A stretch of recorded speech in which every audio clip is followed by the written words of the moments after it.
Maraming nagme-message sa akin to give feedback about bring call centers back to America. And here are my thoughts. Alam mo, bring call centers back to America isn't a new conversation. Every few years, may ganitong push, especially sa US politics. Kasi, syempre naman, they want to create more jobs for their people and locally. But let's be real.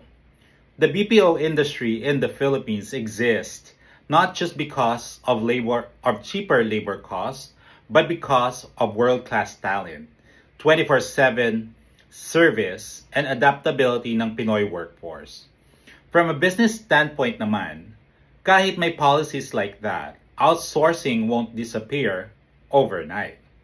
Maraming global companies still see the Philippines as their strategic partner, not just another cheaper option. For Filipino BPO workers, my advice is simple. Future-proof yourself. What do I mean? Number one, upskill in areas na hindi madaling i-automate o i-relocate, like complex problem solving, specialized tech support, or multilingual accounts, or even sales na may puso.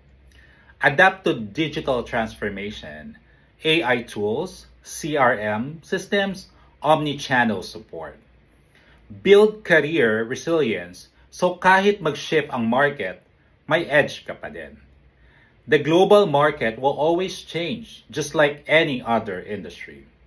Pero the value of skilled, adaptable, and customer-focused Filipinos will remain high.